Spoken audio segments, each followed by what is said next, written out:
নমস্কার, জয়গুরু। আবার ফিরে এলাম মানব জীবনের উদ্দেশ্যে দ্বিতীয় পর্ব নিয়ে। পূর্বেই বলেছি মানুষ আজ ভ্রান্তির পথে। আমরা পাশ্চাত্য সভ্যতাকে এতটাই আপন করে নিয়েছি যে আমাদের পুরনো যে সনাতনী হিন্দু ধর্ম তাকে ভুলে গেছি। এখন জানা প্রয়োজন সনাতন কথার অর্থ কি। সনাতন কথার অর্থ হলো বিস্তারমুখী, অর্থাৎ যা আমাদের হৃদয়ে ঈশ্বরকে বিস্তার করতে সাহায্য করে। মানুষ জীবনের আরো একটি প্রকৃত উদ্দেশ্যই হলো কর্ম। আর এই কর্মকে দুটো ভাগে ভাগ করা যায়, সুকর্ম আর কুকর্ম। সুকর্ম বলতে প্রেম ও সত্যলোকে ঐশী শক্তিতে প্রতিষ্ঠা করে মানুষকে মহামানবে পরিণত করে। আর কুকর্ম যা আমাদের আদর্শ থেকে বিচ্যুত করে শত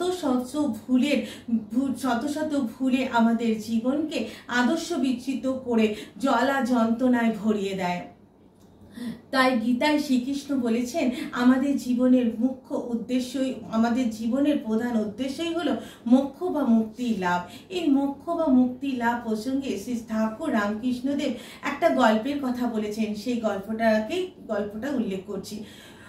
একটা রাজা প্রত্যেকদিন এক পণ্ডিতের কাছে আসতেন ভগবদ গীতার পাঠ শুনতে। তো সেই পণ্ডিত প্রত্যেকদিন রাজাকে ভগবদ গীতার পাঠ শোনাতেন এবং পাঠ শেষে রাজামশাইকে যখন বলতেন রাজামশাই বুঝেছেন, তখন রাজামশাই প্রত্যেকদিন তাকে বলতেন তুমি বুঝেছো। এইভাবে বেশ কিছুদিন অতিবাহিত হলো এবং পণ্ডিত মশাই প্রত্যেক দিনই ভাবতেন তিনি রাজামশাই কেন তাকে বলেন। তো একদিন তিনি উপলব্ধি করলেন ঠিকই তো, তিনি যে রাজামশাইকে প্রত্যেক দিন গীতার পাঠ শোনায়, গীতায় শ্রীকৃষ্ণ কি বলেছেন, শ্রীকৃষ্ণ মানুষ জীবনের উদ্দেশ্য সম্বন্ধে কি বলেছেন তিনি কি নিজে বুঝেছেন? কারণ পৃথিবীর সমস্ত জিনিসই তো হলো ঈশ্বর, আর ঈশ্বরই তো পৃথিবীর একমাত্র সত্য, আর সবকিছুই তো পৃথিবীর, আর বাকি সমস্ত কিছু তো মায়া। সেদিন তিনি ঈশ্বরকে উপলব্ধি করলেন, সেদিন তিনি সংসার জীবন ত্যাগ করে সন্ন্যাস জীবন পালন করলেন। তো এই গল্পটার মধ্যে দিয়ে ঠাকুর রামকৃষ্ণদেব আমাদের বোঝাতে চেয়েছেন আমাদের জীবনের একমাত্র উদ্দেশ্যই হলো ঈশ্বর লাভ। কিন্তু বর্তমান সময় ঈশ্বর লাভ বা ধর্ম প্রতিপালনের সংজ্ঞাটা একটু বদলে গেছে, কারণ সমাজ আজ অবক্ষয়ের পথে, মানুষ আজ ভ্রান্তির পথে। প্রত্যেক দিন যেন প্রকৃতি এক ধ্বংস লীলায় মেতেছে। শত সহস্র মানুষের যেন প্রতিদিন মৃত্যু যন্ত্রণায় কাতরাচ্ছে।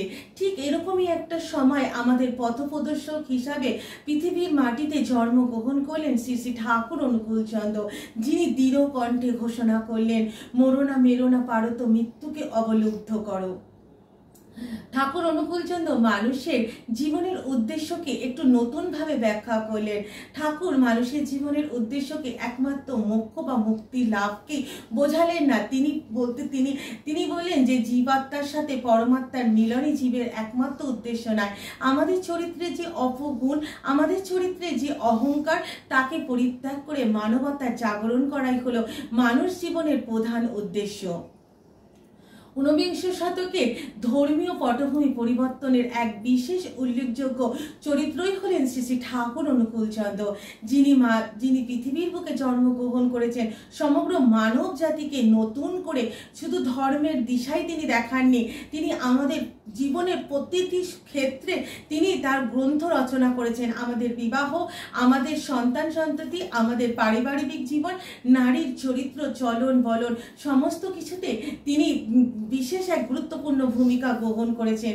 তাই সেই প্রিয় পরমের রাঙা রাতুল চরণে শত শত কোটি প্রণাম জানিয়ে বলতে চাই, প্রিয় পরমের জগতি আলোর জগৎ, তাতে যারা অনুগত থাকে তারা কখনোই ভুলের পথে সঞ্চারিত হয় না, জীবনে আলোর পথ খুঁজে পায়। জয় গুরু।